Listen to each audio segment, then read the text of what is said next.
Tashi, Konadons na Knapka, Hoti Oros Peters Lashina, Miskatsa Lashina. I extend my respect and my appreciation to the indigenous peoples of this area, whose homelands we meet tonight.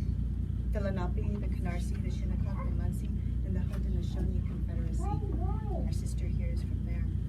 And the indigenous nations of this region, this beautiful region, this powerful region. And I recognize the spirits that are here, ancestors ancient and everlasting, appreciating their presence with us today and always as they shape and inform our thinking, our doing, and our ways of being.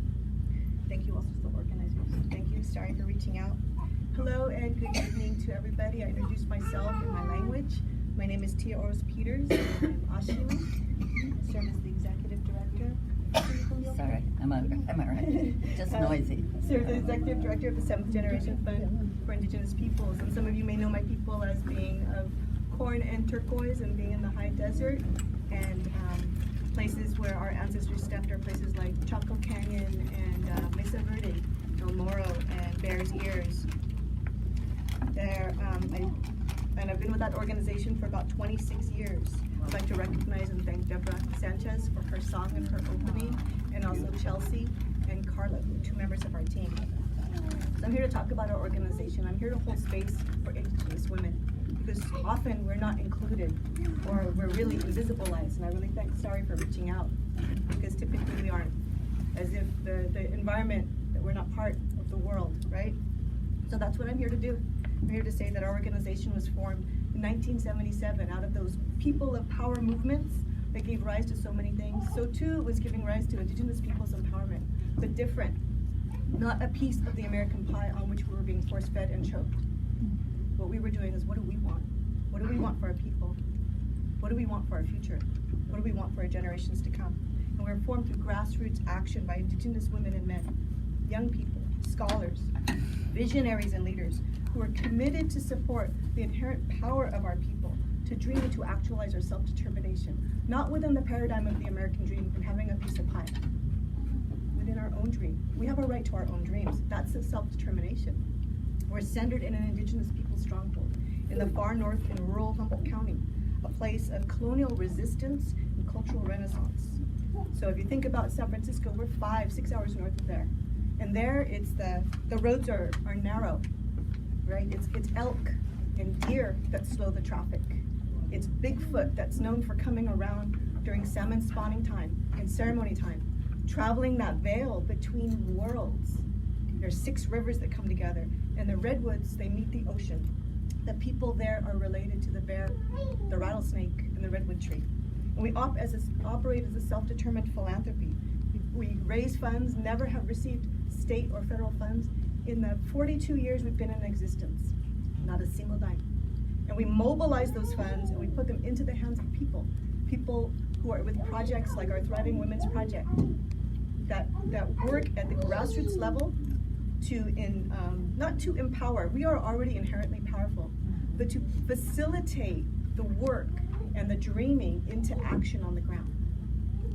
Funds, resources, information, linkages, capacity, leadership development, through grants, capacity building, advocacy like just right here. Because we know that Native peoples do not have to be saved and we do not have to be rescued, right? What's needed is knowledge of our own power and how to access it, how to reclaim it, how to use it, and how to leverage it to support our full actualization as Indigenous peoples. No one knows how to do that like an Indigenous woman, I'm telling you. Taking stands against genocide, femicide, taking stands against aquacide, taking stands against terracide, taking them from the grassroots into the regional, national arenas and into the international arena. People in this room here with you have done that very work from their communities into the national and international arenas, catalyzing strategies for justice and decolonization and re-indigenization on our terms. We know that our indigenous nations, our traditional territories, ancestral villages, our unceded homelands, it's the women who are the most often creating and implementing and leading strategies for justice and collective liberation. It's not about our individual advancement, but it's about our collective liberation. Liberation from what? Colonization. Liberation from what? White male supremacy, right? We're overturning those systems from the community level.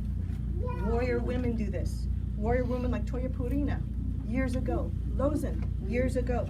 Ingrid Washinawatak, not so long ago. Berta Casares, not so long ago. Like the first 4 women at Standing Rock who jumped that fence and faced off with Dakota Access Pipeline, right? Yes. Like the tiny house warriors right now for putting 10 houses in the way of the Trans Mountain Pipeline. They're saying, you know what? You're not gonna cross here. And they're facing off with man camps, really within like a stone's throw reach. Man camps where they're gonna bring a whole lot of white men in, they're gonna rape and terrorize the land, and they're gonna rape and terrorize those women. And they're putting their bodies on the line and they're saying, this is it. We're drawing a line in the sand here, right? Yes. Women who grind corn, weave baskets, put songs into the wind, birth keepers, water carriers, land defenders, the sacred feminine, thriving women like Evie Aguirre, who's here in this room. Thriving women like Sandra Creamer, who's here in this room. Powerful innovators of organizing from the grassroots and from community and accountable to community and taking it into national and international arenas. Core to this Indigenous woman generated and led work is the paradigm that intimately connects and recognizes the sanctity of the female with our Mother Earth.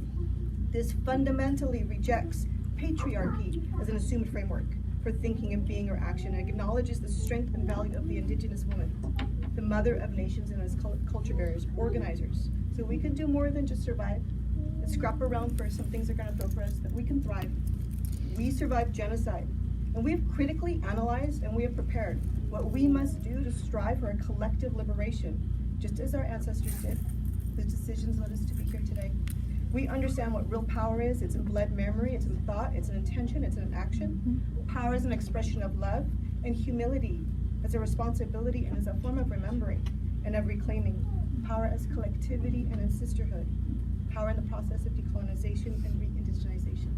And power to be a good ancestor. So I'd like to invite you all to our session tomorrow. Wait, where is it? It's on the 8th floor. And we're gonna be able to talk a little bit more about our work. 8th floor tomorrow at 2:30. And I really appreciate the opportunity to share a few thoughts with you today. Thank you.